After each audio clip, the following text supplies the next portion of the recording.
అండి, నేను శకుంతలని. ఈరోజు మళ్ళీ నేను ఒక ఇంట్రెస్టింగ్ సూప్తో ముందుకు రాబోతున్నాను. అదే బజ్రీ ఫ్లవర్తో సూప్ లాగా, అంటే మామూలుగా మనం రాగి గంజితో అంబాలీలాగా చేస్తామన్నమాట. అదే టైప్లో బజ్రీ అనమాట. చాలా టేస్టీగా ఉంటుంది. అంటే సూప్ లాగానే ఉంటుంది, టేస్టీగా ఉంటుంది. ఈ సమ్మర్కి అయితే మళ్ళీ చల్లగా బాగుంటుంది అనమాట. సో ఇది సింపుల్ అండ్ టేస్టీ. సో నేను కావాల్సిన ఇంగ్రీడియంట్స్ చూపిస్తాను అండి. బజ్రీ అంటే మనం మామూలుగా సజ్జలు అని అంటారు, బజ్రీ అని సజ్జలు అని అంటారు ఇండియాలో. సో ఆ ఫ్లవర్తో నేను ఒక cup and half bajri flower తీసుకున్నాను. 3 cups ఆఫ్ కర్డ్ తీసుకున్నాను అదే కప్పుతో. తర్వాత 4 చిల్లీస్ తీసుకున్నాను.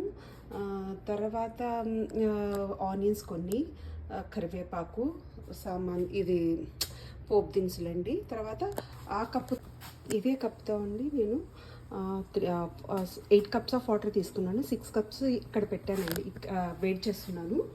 తర్వాత ఇంకో 3 cups వచ్చేసి నేను ఇట్లా బజ్రీ ఫ్లవర్లో వేసేసుకొని ఇలా మిక్స్ చేసి పెట్టుకున్నాను. ఒక్కసారి వాటర్ హీట్ అయిన తర్వాత తీసుకెళ్ళి అందులో కలిపేస్తాను. ఈ వాటర్ హీట్ ఎక్కే లోపల నేను కొంచెం ఆయిల్ పెట్టేసుకొని పోపు వేసుకుంటున్నానండి. ఈ పోపుకి నేను ఏమేమి వేస్తానో చూపిస్తాను. ఇక్కడ ఆయిల్ అయితే హీట్ ఎక్కిందండి. ఇప్పుడు నేను దీనికి కావాల్సింది ఆవాలు, జీలకర్ర,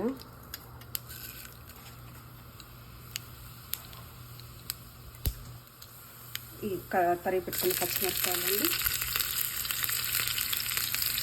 అలాగే కరివేపాకు.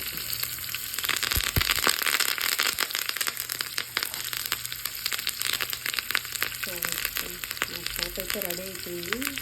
పోపు ఆఫ్ చేసి పెట్టేసుకుంటాము వాటర్ హీట్ ఎక్కే లోపల. చూసారు కదా, వాటర్ అయితే హీట్ ఎక్కింది. ఈ మాత్రం హీట్ అయితే చాలండి, మరీ బబుల్స్ రావాల్సిన అవసరం లేదు. ఈ వాటర్లో నేను ఆల్రెడీ వాటర్ వేసేసి బజ్రాల్లో వాటర్ వేసేసి పెట్టాను. ఆ మిక్చర్ని ఇక్కడ ఇందులో వేసేస్తున్నానండి. ఇలా చూడండి, ఇలా మనం కలిపిన బజ్రా పిండి ఇందులో వాటర్లో కలపెడుతూ కొంచెం థిక్నెస్ వస్తుందండి. ఆ థిక్నెస్ వచ్చేంత వరకు మనము దాన్ని ఉడకబెట్టాలి. ఇందులోనే కాస్త నేను ఉప్పు వేస్తున్నాను అందాజుగా, అంటే మళ్ళీ తర్వాత టేస్ట్ చూసుకొని కావాల్సినంత వేసుకుంటానండి నేను. సో మీరు కూడా అలానే చేసుకోవచ్చు.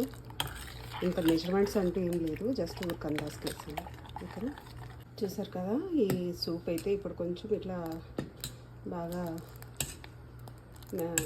దగ్గరకు వచ్చేసి కొంచెం చిక్కగా అయిపోయింది. కన్సిస్టెన్సీ ఇట్లా ఉండాలండి మనం తీసేటప్పుడు.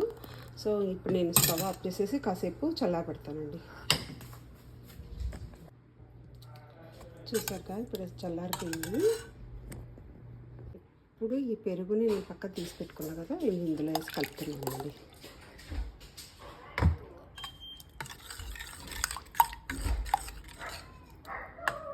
పెరిగేసి కలిపిన తర్వాత ఎలా ఉంది కన్సిస్టెన్సీ.